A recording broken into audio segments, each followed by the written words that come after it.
On the Wire, in association with Ladbrokes. Yes, you're very welcome along to On the Wire in association with Ladbrokes, your essential place to hear about all the latest tips and offers ahead of another cracking week at the Galway Festival. And in this bumper edition, we're going to hear from Gavin Cromwell and Aidan McGinnis. I visited the yard of both last weekend, and Mark also caught up with Paul Townend. So fascinating to hear what Paul says ahead of what's going to be a real choice book of rides throughout the week. If that's not enough, we have a little bit of fun along the way as well with Nicola McGeady from Ladbrokes.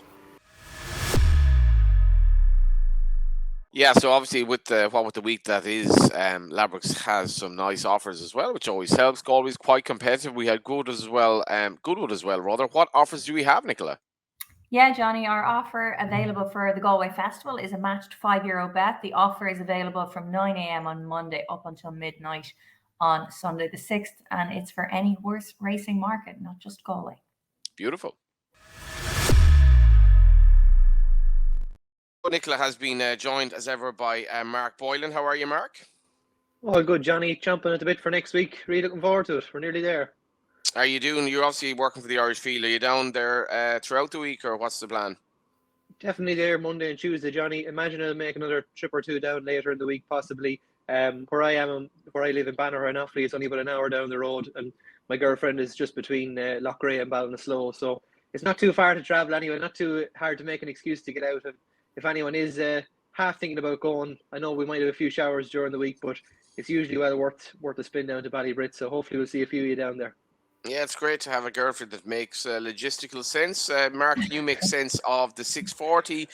I suppose, Mark, the main talking point for me on day one is that Dermot Wellett has two runners and one of them is reserved, doesn't have a runner in the 2-year-old maiden, which I guess is a sign of the way things have gone. But this is a race that Patrick Mullins obviously took a long time to win. Extremely competitive this year. The Connacht Hotel qualified riders handicap at 640. It's the sort of race, Johnny, where if you said that any of kind of 7 or 8 of them won, you just wouldn't be surprised. And I know it's not much help to anyone tuning into a tipping podcast to get a feeler for that. But I think when you have a race like that, you have to look for a bit of value. And to me, I thought Dutch Schultz for Gavin Cromwell was interesting. If you watch back the race last year, he's in front of one of our big players in the race this year, a lot of joy. And at the weights this time around isn't too badly treated either in terms of that clash. And I just wouldn't. I thought you're getting well. I'm not sure what Ladbrokes price are quoted, but you're well into 20 to 1 plus anyway with this horse, and right down the nice end of the weights. 25 to 1, Nicola. That's it. Not bad. That's a nice little tip to start us off there, Mark. Just thought he's a bit of each way value. Likes the track. Look, he's been frustrating over hurdles to say the least. Now he's been expensive to follow, but when Gavin sets his mind to a target, and you'd imagine this would have been a pretty long-term one. He's a very, very dangerous man. So I just thought this horse was a little bit underestimated in the market. I think I put him up in the race last year. What do you make of it, Nicola? Well, we all know Emmett Mullins is probably gearing up for another successful week. He is such a shrewd trainer, and all of his runners have to be taken seriously. He's got the favourite in this one with teed up at 100-30. You've got Willie and Patrick Mullins team together. They're on the second favourite, a lot of joy at 9-2. But actually, the one that we've seen money for is Scaramanga, another one of Willie's, but it's going to be ridden by Jody Townend into 10 to 1 now, and that remains the best price with us right now. Yeah, I'll give a mention to Shajak, who I was actually at Limerick the other day. He won. It was an ordinary enough race, obviously over hurdles, but I thought he did it well. What do you make of him, Mark? Yeah, he's interesting, Johnny, because he definitely did step forward over hurdles. It wasn't a super race last time, but I was listening to your interview on Racing TV that night, and Gordon was very, very interested in coming here. And interestingly enough, he had Weston at the top of the weights too, and he has come out since. This horse is lively now, I'd say. But look, it's so open. I thought even the very man would have a squeak for Jessica Harrington. He's a little bit of a cliff horse for me in these handicaps, but I thought he could run well, and I could definitely see the case for Scaramanga too. Big pot in America won, but even if you go back through the form of when he was fourth in the Coral Cup, Langerdan wins, an Epic Song second, Campron third. That's pretty solid form, isn't it? When you come back to the flat now race now a mark of 89. So Patrick Mullins has got it wrong in this race before. It wouldn't totally shock me if Jody popped up with a surprise again with Scaramanga. For all this, as Nicola says, it has been nibbled. Yeah, and such a good race as well to get yourself a bit of publicity as an amateur. And just to mention that maiden at 6'10", 7 runners, Mythology rated 93, no runner for Dermot Well, which is I guess a sign of maybe his lack of 2-year-olds this season. But remarkable stuff. We're going to look ahead now to Tuesday, and this is the Galway Mile. We'll start with you on this, Nicola. I guess it's the sort of race like that you'll be looking for, sort of favourable each way terms. So competitive again this year. Yeah, it always is so competitive, Johnny. Aidan O'Brien has the joint favourite in Salt Lake City at 6-1. He's got a good draw with Shamie Heffernan on board. Then you've got Soaring Monarch joining him at 6-1 as well for Peter Fahey, who won at the meeting last year and is the last one in single digits is the Johnny Murtha Blues Emperor at 8-1. Mr. Wilson, he's got a tougher draw. He's in there at around 14-1, but I fancy him to run into a place as well. You know, he is trained by the excellent Gavin Cromwell. He's run well at the track before, and he looks like he's been targeted for the race, and you'd hope for some rain with him. I think, Mark, you said there's going to be a bit of rain throughout the week. It wouldn't be Galway without the rain. Certainly not, and it shouldn't be an issue, Mark, for Salt Lake City. He won his maiden on soft ground, and I mean, it's just fascinating to have a 3-year-old here rated 101 for Aidan O'Brien. Big time, yeah. He's got that potential to be a cut above this, but I'm just not mad about him as a horse, Johnny, to be quite honest. I just haven't been bowled over by what I've seen this season. Okay, the run at Leopardstown behind Moon de Vega wasn't a bad run, but I just don't know how deep his form is for all that as a 3-year-old in a race. I guess you have to respect him. I thought a little bit further down the weights that Joe Masseria had a big chance for Noel Meade. Noel actually has a nice team of horses going to Galway this week, I think. And this horse, when he won at Cork 2 starts ago, soft ground there again, or soft to heavy it might have been. I just thought he had a kind of Galway profile once more. He'd won at Galway last year in the 3-year-old only, handicap 2, and had a good run at Killarney the other day. Probably didn't all fall right for him on the day, but how you like that? He's a smart horse, no shame in running third there. I just thought he might be one that has the potential to be better than a horse straight at 90. And you know, if you are looking at, he's drawn 7, so it's not too bad a draw. But if you are thinking of this race, I'm drawing wide, it's a no-go. I'd urge you to reconsider that. For all that the starts here at 7 furlongs and a mile at Galway, you'd imagine being drawn low is a positive, and by and large it is. In this race, when they do go a good gallop, you can come from wide. Magic Chigaga was 19 last year. Sir Jack Thomas was 17. Saltonstall was 12 and 14 when he won it. Driven Light was drawn 18, I think. So it can be done from out wide. There, last 5 winners of the race, 6 winners of the race. So I wouldn't let that stop you, and you might get a little bit of value if you did like something out that wide. Yeah, Mark mentioned Saltonstall. He won it in 2019, won it in 2020, and remarkably, Aidan McGinnis won it again in 2021. So I think there's probably no better place to go last week to check out Aidan and some of his runners ahead of the Galway Mile. Aidan, you're with Saltonstall. Give us your best Galway memory. I suppose this fella winning the Galway Mile the first year he won it was unbelievable. The crowds. The late great Bart O'Sullivan was there at the time as well. He passed away. He was our yard sponsor, and it was the last winner he ever let in. So it was a really great moment for that. And it was the Dooley's first time ever in Galway, and to lead in a Galway Mile winner, and the atmosphere and everything was just unbelievable.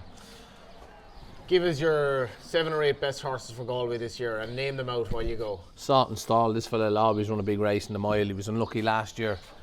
He was very unlucky. He was 5th in the year previous. He'll always run a solid race. Current Option will run well in it. I think Star Harbour gone to the 1.5 miles on the Friday night. He ran very well last week in the mile 2 handicap in Leopardstown. So Jack Thomas always loves the place. Ran well there last year as well. So looking forward to him running a good race. Mightn't get into the mile, but he'll run one of the handicaps there. Casanova's another horse that was 2nd there last year. So looking forward to them horses running. This lad's a bit of a movie star. Yeah, and he wants to get out to his field now, so he's saying, I want to get out from here all and me pick of grass. But yeah, no, he's in great form. Very intelligent head on him, and it's like me. Really, Nah, he's yeah, he's a great horse. I don't know how I'm going to replace him. You just don't replace these horses. What age is he now? He's 9, you know, and I suppose he just got chinned in the Lincoln this year. Was just so unfortunate for a horse like him, but he's won twice last year, you know, back end of the year. Loves soft ground, loves that back end of the year as well. So there'll still be life in the old dog yet, that's for sure. Yeah, everybody is. There's not a person that comes into this yard that doesn't like this horse. You know, you couldn't. He's just a lovely nature, everything. You know, he's a perfect horse. Great to hear from Aidan McGinnis and just see a lot of happy horses. It was just a lot of fun to go there, Mark, and see the horses kind of enjoying themselves in the water. I've never been there before, Johnny, but it seems a nice spot, and it's amazing what little different things in routine can do for horses.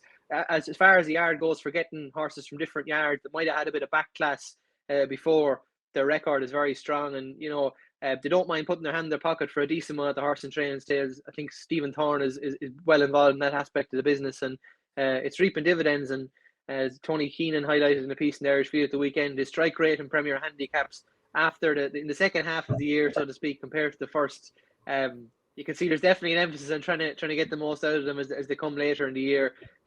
So yeah, he could be set for a big Galway again. The horses there that he has for the week, they all have chances in one shape or another. Yeah, and I suppose the beauty of Galway as well, you get like the smaller connections having, I guess more of a say than they will say at maybe other meetings. And Hewick is kind of that type of horse. I'm winning the Galway Plate last year. It was a real rags to riches story. And I guess, Nicola, like Grayson really benefits from these stories as well. It's kind of like well publicised that he cost less than $1,000 and look what he's won for connections. And that's what it's all about. People want to see, whether it's, these syndicates or horses that, it's not just for the wealthy that racing, anyone can has a chance of winning, and fairy tales can happen. And, it's stories like that puts the sport on the front pages, not just the back pages. What do you make of his chance this year? It's fair to say Shark hasn't had a great strike rate since the start of last season, but to be fair, like Hewick rarely disappoints. Yeah, Hewick is, as I said, I already said at the start of the show, it's a horse I absolutely love. We make Hewitt and will probably be popular again at 10-1 for the plate. It's such a tough race. Kilcrut heads to betting there, was improving all last season and won by far at Punch 10, is open to improvement. He's been the anti-post favourite since we went up.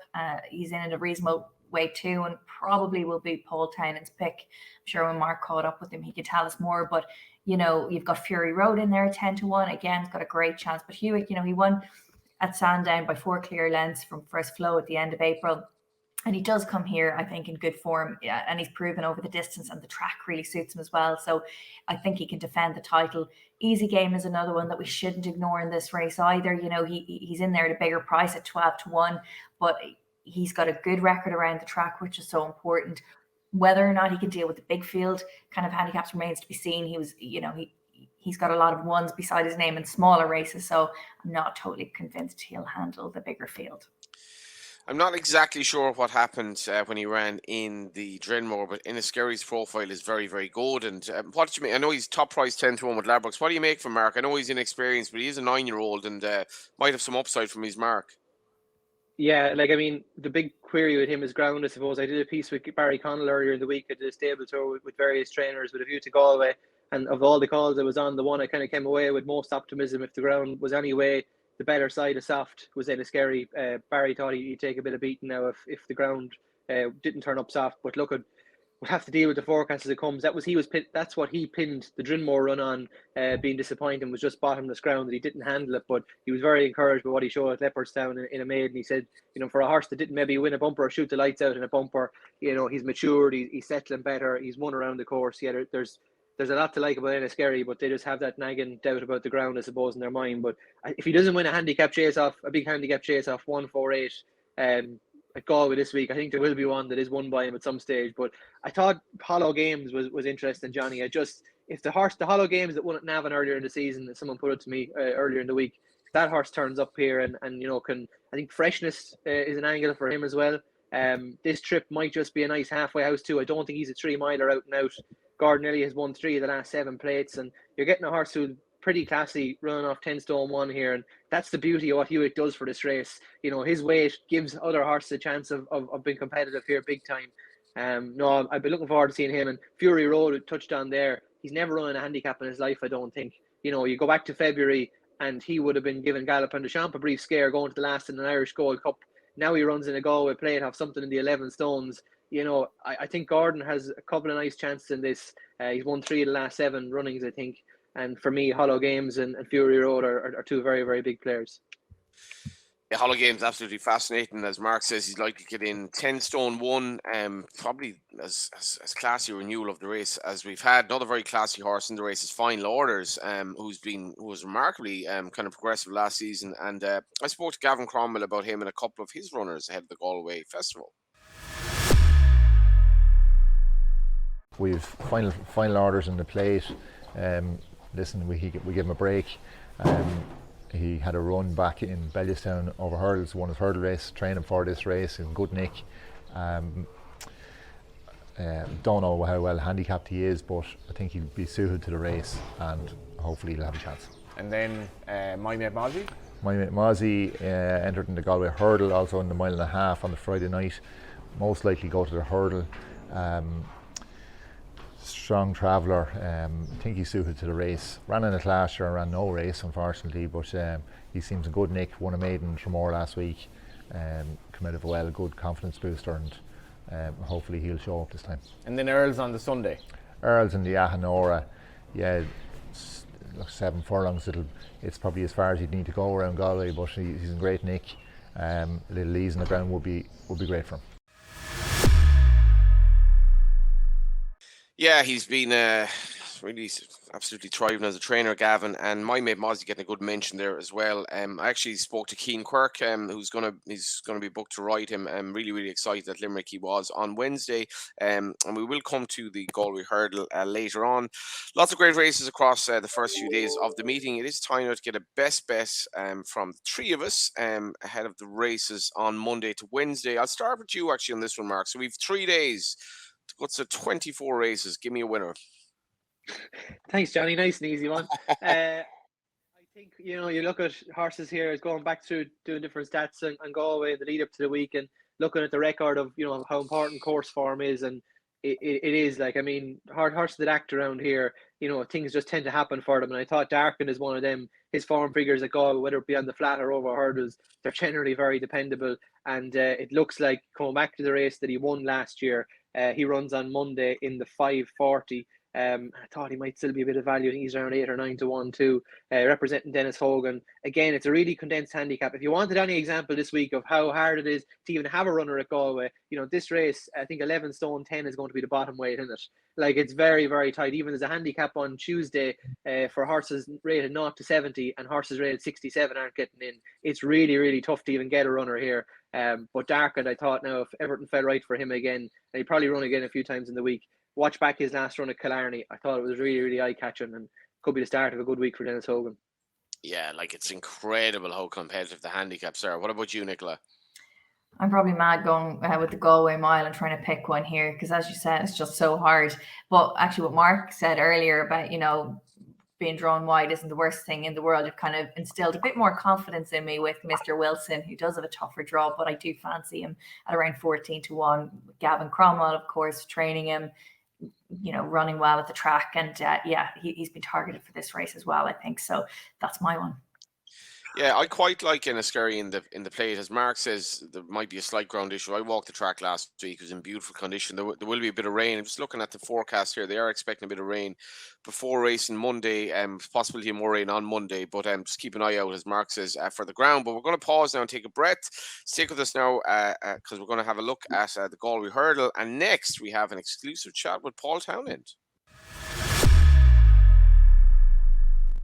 Yeah, so here is Paul Townend. Mark, what sort of form was he in when you caught up with him the other day? Very good, Johnny, yeah. And you would think he was jetting off to ride in the jump jockeys in Unthorpe as well at York the following day, which I didn't get to quiz him on. But no, in good nick and sure. The form of the Willie Bunnan stable heading into it, something like a 45% strike rate through the whole season, something bizarre like that. If you're not in good form representing a team like that, there's something wrong. Absolutely incredible, and his record in bumpers this season has been utterly sensational. Let's hear from Paul Townend, the stable rider. I was looking back this morning. I think, am I right in saying your first ride in Galway was a winner, Emily Blake, back in 2007? You were claiming £7 and you beat none other than Kieran Fallon. So that was quite a kick back then. It was, yeah. I actually hadn't been to Galway before that, so it was all pretty new to me. Yeah, it was a long time ago now, but Galway's been lucky enough for me. I've had a kind of a winner there. I think nearly every year I've gone there, and hopefully that can continue this year. So yeah, it's I suppose there's a good break between Punchestown and Galway for us, and it's nice to get back in the with a bit of atmosphere around the place and some very competitive racing again. Brilliant stuff. And you couldn't be representing the Ireland in better form. Willie Mullins this season, 48 winners from 106 runners. It's just kind of insane, isn't it, really, how well things have been going now. The horses have been firing every day of the week, it seems, down at Closutton. They're in great form. Yeah, look, it's the way the season is now. It's 12 months of the year, so there's no let up, and it's the ammunition that's in the yard. I suppose the volume of horses that are coming through the place, and they're in great form. So credit to everyone. I suppose we've not been overly busy the last couple of weeks, but yeah, all gearing up to Galway now. Great stuff. We might just have a quick look at the two big ones in terms of the National Hunt week at Galway. We'll start with the plate on Wednesday, Paul. Look at the top of the market. Kilcrut is right bang up there, and it's probably not a huge surprise, is it, when you see how impressive he was at Punchestown? Yeah, probably not. Probably, he was very impressive in Punchestown, but that could be his downfall going to Galway. Probably wasn't thinking of another handicap when I was jumping the last and going to the line there, but he's been to France since and ran over hurdles where he disappointed, so he'll have to leave that behind. But it depends what the weather do. He appreciated some nice spring ground in Punchestown, and if it depends what rain comes over the weekend and the start of the week in Galway, he definitely preferred coming up the nicer side. Great stuff. And I know in terms of the shape of the race, Hewitt just makes it such a puzzle, doesn't he? And he brings Tassie horses into it because they don't have big weights. I'm even looking at Easy Game there, a horse who's won nearly $500,000 in prize money, or the guts of it anyway. He runs off 11.4. Like, it could bring some Tassie horses into it at the same time.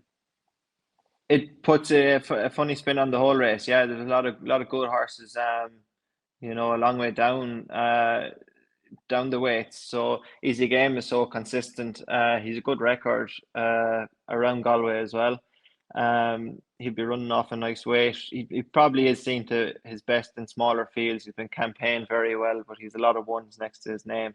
And I'll definitely be keeping an eye on him at home before we go there. And he's the solid one, and just as you say, with the Hewitt spin of the race, it puts him. It definitely makes him competitive with 11.4.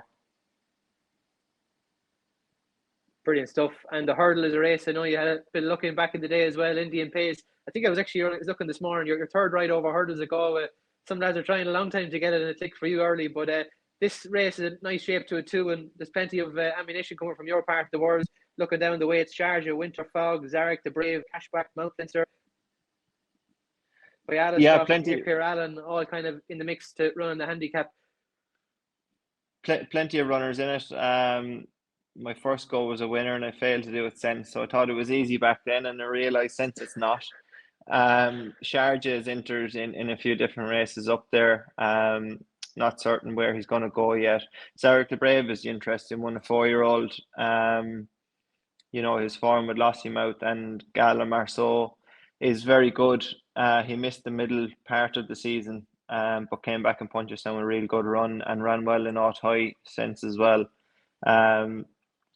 4-year-old records in the race, I'm not sure, but I'm not sure how many with the level we think this lad could be running to have taken their chance in the race. So he's an interesting one thrown in there. And Bialystock, I suppose, was very good, winning Punchestown competitive handicap for Danny as well. Maturing, not always the strongest of stayers, which would be a worry probably going to Galway, but he seems to have developed, and I think he's not without a chance. He's matured and developed, as I say, and that'll help him stay. Good stuff. I suppose of them, Zarek the Brave, is he kind of the one that you just don't know how good he could be at this stage? He's so unexposed, and you say with 4-year-olds, I think 2000 was the last time Peregrino Diamond, the 4-year-old, won it, but we've seen Band of Outlaws rattle the crossbar at 4, even Prairie Dancer last year was 3rd. It can be done if you have the right sort of ammunition, you'd imagine. You'd hope so. He's the unproven one, as I say. He missed the middle part of the season. I chose him over Lossiemouth, foolishly, I suppose, at the start of the season. So that's the regard we held him in. But they'll have a couple of bits of work to do between now and then. But he looks to be unexposed for the race, we think.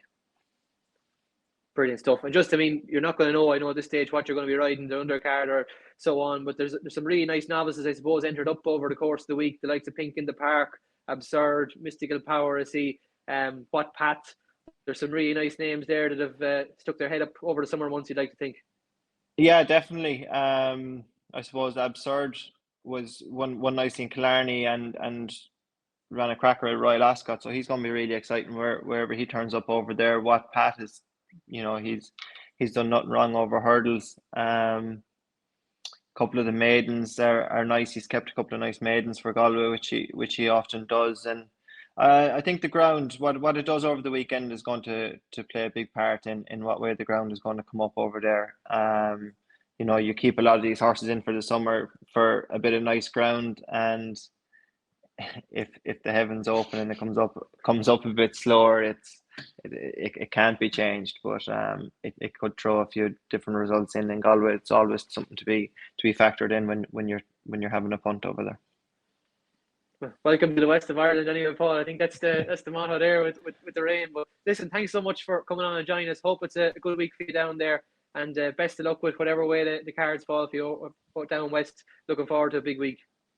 Pleasure, Mark. Thank you.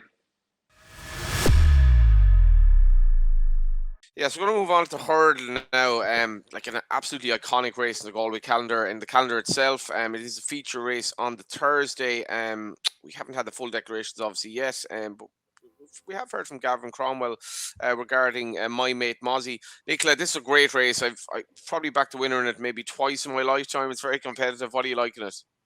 Yeah, well, we make Filey Bay the favourite. That's the one that stands out for us the most, and probably has been the best backed horse of the entire week. The various newspapers kind of always come to us, what one do we fear the most? And that certainly is it. He's been knocking on the door in the big handicaps. He went off favourite in the Betfair Hurdle in February, and he came second there. Then again, he was well fancied for the County Hurdle, and he ran well to finish third. And then he's had, his prep at Roscommon, I think, has put him spot on for this. Not to mention he's trained by Emmett Mullins in the green and gold of JP. So lots of reasons why that horse is really popular.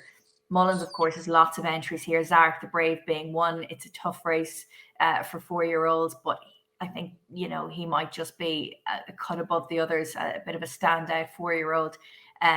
He obviously is coming, he had a little setback, but he came back at Punches 10 and he ran, a really big race behind Lossy Mouth. So he's going to have to be taken really seriously in this race as well. Same with Bailey Stock, who won well at Punches 10 in the handicap. Although he's not always looked the strongest of finishers, so that would be a worry. Yeah, and obviously that is a concern up the hill as well. This race, Mark, it's obviously seriously competitive. Nicola mentioned Zarek the Brave. He's a 4-year-old. It'd be quite unusual in the Galway Hurdle. And Filey Bay, Mark, I don't know. I was at Roscommon when he was quite well backed. It was a bizarre betting market because Glan was well backed, owned by JP McManus and won, and Filey Bay was well backed, ridden by Rachel Blackmore. Sent off 6-5 favourite. Travelled kind of really well into the straight and then sort of flattened out. But what do you make of him? Yeah, look, actually, savage progressive over the spring from the winter. I wouldn't be too upset with the run at Roscommon. I do agree. I was watching the market going, I didn't really know what to expect from it. But surely, when you have shrewd connections like this, Galway Hurdle is the plan. I wouldn't expect him to be cherry ripe for Roscommon 4 weeks out. But at the same time, it's no gimme off 1-4-2 in a Galway Hurdle either. Is he a horse that still has 6-7 pounds up his sleeve? I'm just not 100% sure. I actually thought that, if you go to talk with the Willie Mullins horse for a start, Zarek the Brave, as the chat with Paul, he mentions, the regard they held him in meant that he rode Zarek the Brave over Lossymouth at Fairyhouse in December. And if you're thinking this horse is running off 11-2 in a Galway Hurdle, it's very interesting. As you mentioned, 4-year-olds, not a great record in the race, but the 4-years have run well in it since in recent years too, so you wouldn't be totally put off. But I actually thought at a massive price, Mount Leinster could run well. Interesting to see the colour change this week. It's gone from the Roaring Water Syndicate to now be owned by the Mees, who their strike rate at Galway compared to everywhere else is off the charts. But this horse, he ran really well in the race 2 or 3 years ago. Has been tried as a chaser, but I've just never found him totally natural at that game. He does jump well, but he's always liable to just get one wrong, I thought. And back over hurdles, a couple of pounds lower than when he was 6th in the race, when a couple of different incidents went very wrong. He could have been out of the race a couple of times.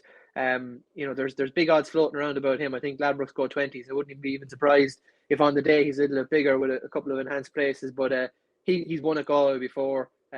Just think he could be a little bit forgotten about in the race. But if Gordon Elliott got in at the bottom of Glan too, I don't know whether she will. She'll need a little bit of luck. I think she's 7th or 6th on the ballot. If she got in, she's a big player. But I can't claim this race has been very kind to me, Johnny, over the years. It feels like more visits to the Heartbreak Hotel now than the winners enclosure. But we'll give it a rattle. Yeah, and giving it a rattle is Tudor City. He's bidden to create history to win the race for the 3rd time, which hasn't been done before. I'm just going back to when he first won at Galway. I remember Fran Berry getting him up in the line off a mark of 54 in July 2015. And I remember getting, this is the beauty of Galway, Mark. I think I might even have backed to with Ladbrokes. I got word for the horse the night before. He was like 7-1, 15-2 or something. Went off 5-2, got up in the line. And these are the memories that you like. Oh, totally. There's cases like that, and I nearly find that they're the ones that get beaten, even if they're turned out to be well handicapped. They're the ones that stick with you most, to be honest. But it's a great week, and especially I think if you are into racing and you're going with people maybe who aren't totally racing overly knowledgeable, and you're to give them a winner, it's the best place in the world to give someone a winner if it ever works. And when it goes wrong, it's absolute carnage because you're facing, I don't know, people just look when they're going socially. I think there's a great kick in getting one right here. So if you can do it, fair play. I hope we have a good week in store. What's your favourite memory from Galway? Geez, I actually there's plenty down the years. I think my first memory of a kind of good day in Galway, I remember Pop Brock winning a race. Fran Berry actually rode him as well, to give Fran another mention. I remember getting up in the middle of the night when I was small to watch him run in the Melbourne Cup. I think he was beating his favourite in the Melbourne Cup, second to Deep Impact in a Group 1 in Japan. And he rocks up in Galway and he's a bigger price than an Oliver Brady train bumper winner.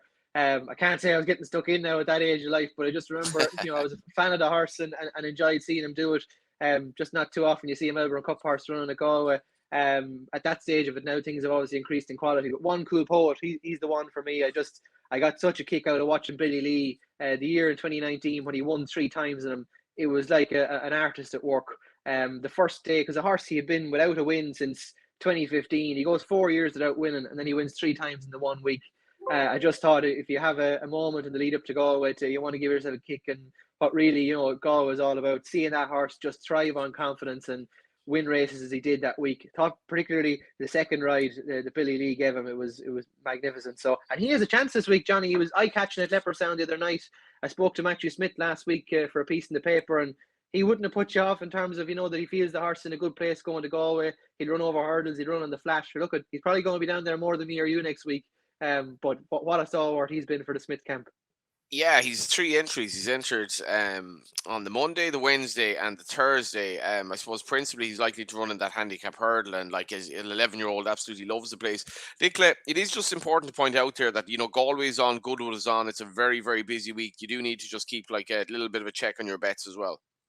Oh, absolutely. Gamble responsibly for the week. When the fun stops, stop. And just enjoy it. But of course, be safe and be responsible. Yeah, I did a piece in the Business Post today about just the crack that Galway is, and just one interesting thing I thought was Ray Mulvaney was saying to me that I think he's 30 years laying horses, Mark, and he said his biggest ever payout was when Miss United won the year after she won the Galway Hurdle. He was paying out on the away meeting when she won at Goodwood, and yes. Everyone was on Miss United, and this is the madness of it as well, Mark. Like Galway's there, but you've Glorious Goodwood as well, and you've so much other kind of, I suppose, things to keep you interested. Big time. And look, at pacing yourself is so important. Like if you think of Galway alone, is there 53, 54 races over the course of the week? If you think you can back 50 winners in the week, I said to a fella this week, you'd want the Euro Millions number. Easier try and find them than try and find 50 winners at Galway. So yeah, look, at pick your punches. You don't have to bet in every race. The bookies have to lay. So look at it. I always enjoy it. I always find it, especially, I know soft ground and rain isn't what we want for from a spectator point of view, but I think punting wise, it does help break it up when you can rule out horses that won't handle it. So no, look, I'm really, really excited. Yeah, 100%. Racing TV is the only place to check out all the races from Monday to Sunday. Sunday seems a long time away now, and if you're in Galway, you know what the Galway experience is like. There's nothing like it. An amazing festival. Do remember though to gamble responsibly. It's a long week. My sincere thanks to Nicola and Mark for coming on. I think we've given you a couple of winners, and as I say, check out Racing TV throughout the week, and we will be back shortly on the Wire. On the Wire, in association with Ladbrokes. Subscribe to Racing TV's YouTube channel now to watch more great races like this.